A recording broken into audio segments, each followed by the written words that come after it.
이것 역시 외통위가 그동안 못 열려서 진작에 확인해야 되는 사실인데 지금 하게 됨을 좀 안타깝게 생각하면서 말씀을 드립니다. 계엄의 그 밤에 외교부의 행보가 좀 불명확해서 좀 확인을 꼭 하고 헌재 재판 전에 저는 확인하는 게 필요하다고 생각을 합니다. 지금까지 나와 있는 건 윤석열 대통령 당시 대통령이 비상계엄을 했을 때 조 장관님의 행보가 알려진 것은 거기서 반대를 하셨다. 그리고 한미동맹 70주 큰일 난다라고 하신 부분에 대해서 그 결기를 충분히 저는 높이 평가합니다.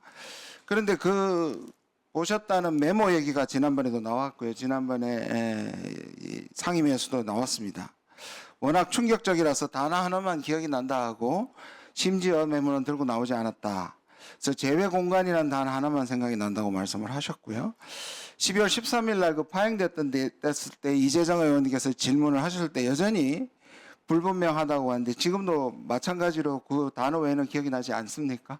네, 제가 상황 설명을 보내서 드렸는데 왜 그러냐면요. 앉자마자 넘겨주시면서 비상계엄을 선포하려고 합니다라는 동시에 총리께서 외교장관은 어떻게 생각하십니까? 그래서 제가 그 종이 쪽지를 보면서 단어만 훌쩍 보고 그다음에 덮으면서 답을 동시에 했기 때문에 네. 그 상황이 동시에 일어나서 그다음에 그 문서를 들어볼 시간과 여유도 네, 없었고 알겠습니다. 그만 확인해 주시면요. 그다음에 그런데 그 메모의 내용이 여러 가지 형태로 계속 우리가 상식적으로 추정해 보면 대통령은 지금 당시의 대통령은 자기 계엄의 정당성을 제외 공간에 아까 그 말씀하신 단어와 연결시키면 제외 공간에 설파하라는 명령일 가능성이 가장 크다고 생각합니다. 그렇죠? 저는 제외 공간으로 기억하는데 김용현 국방장관님이 증언하신데 주관 공간으로 뭐 어찌됐든 얘기하시더라고요. 예. 공관이라는 공관임이니까 적어도 계엄의 정당성을 설명했겠죠. 그날을 한번 재구성해 보려고 할까 합니다. 보시면 그 이후에 외교부 간부회의 하셨죠.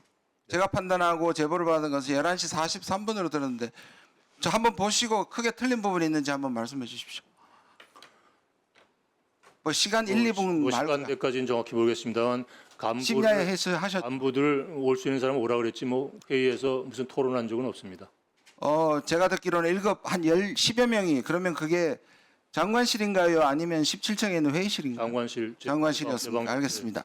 거기서 확인해야 될 부분이 골드버그 대사가 전화가 왔고 이거는 골드버그 대사가 계엄을 선언되고 계엄 해제되기 전에 전화를 그러니까 다 장관님께서는 안 받으셨고 그 사이에 받았는데 아닙니다. 전화를 안 했고 골드버거 대사가 떠나는 날 공항에서 자기가 장관에게 전화를 한 게 아니라 아니요. 그 뭐 아니, 좋습니다. 장관 전화를 안 했습니다. 골드버거 대사가 저한테. 전화 안 했습니까? 오케이. 그러면 그때는 전화를 했는데 안 받았다고 전화를 끊었다고 말씀을 하셨습니다. 전화 와도- 미스리딩 하지 않기 위해서. 전화 와도 제 질문은 그쪽이 아닙니다.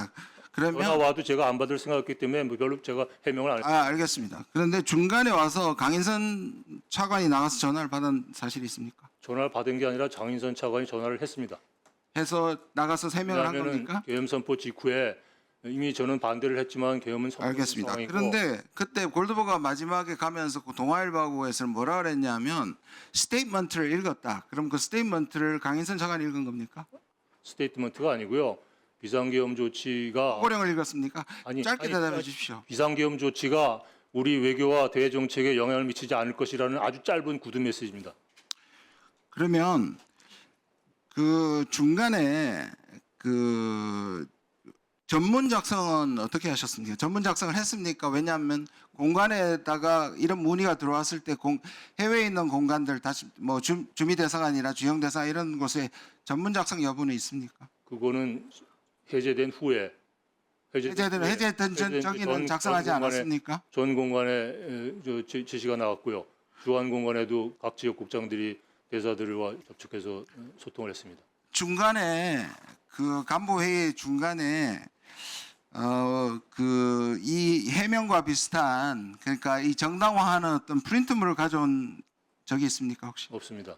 제가 말씀드렸잖아요. 간부회에서 회의한 적이 없다고요. 회의 그러면 이건 나중에 확실히 얘기하셔야 됩니다. 네. 전문을 작성해서 보낸 적이 없습니까?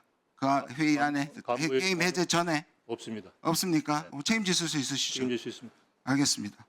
시각자를 한번 봐주십시오. 두 번째 한번 봐주십시오. 이게 지금 유창호 지금 징계 상황은 어떻게 돌아가고 있습니까? 징계되었습니까? 외교부 감사관의 조사는 끝났고 지금 예. 징계위원회 회부에서 심의 중입니다.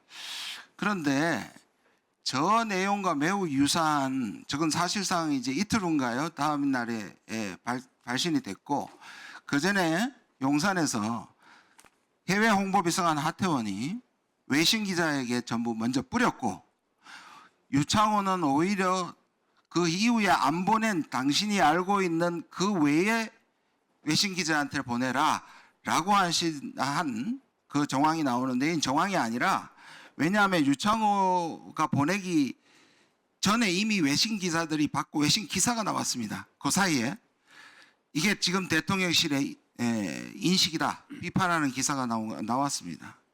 그리고 지난번에 한정혜 의원께서 그 내용 중에 메시아 운운을 하고 그러니까 윤 대통령이 메시아 운운하면서 던졌던 여러 가지 버전의 메모가 있습니다. 그러면 그 사실은 알고 계십니까? 제가 답변을 했습니다. 한정혜 의원님 질의에 본회의에서 답변을 했습니다. 근데 외교를 한 적이 없는데 그러면 그게 용산에서 그 얘기가 나왔던 에서 인지는 하셨습니까? 모르죠. 메시아 얘기는 제가 들어본 적도 없고요. 아니 메시아든 뭐든 어떤 내용의 메모나 그것이 제가 말씀드리는 건 여기서 용산의 개입이 그러니까 장관께서는 그것들을 거부하셨지만 용산이 계엄의 정당성을 설명하는 어떤 행동도 하셨습니까? 어떻습니까? 아니 아까 그 부대변인 그것은 본인이 개인적인 요청을 받아 개인이 판단해서 했다고 그러고 상부 보고 안 했다는 증언을 아니 그 전에 지금 제가 말씀드렸잖아요. 해외 홍보비 기사원이 보냈다는 거 아닙니까? 글쎄, 그건 아니 또- 유창호를 징계하시면서 그 조사도 안 하셨습니까? 아니 본인이 그렇게 증언을 했고 자기는 개인적으로 그 전에 보냈던 뭐가 똑같은 내용이지? 아니 용산에서 한 건 제가 모르고요. 용산에서 이제 같이 일했던 인연으로 개인적으로 뭐 요청을 해서 자기가 도와줬다라는 증언을 감사관에게도 했고 그렇게 또 국회에 나와서도 진술을 한 것으로 제가 기억합니다.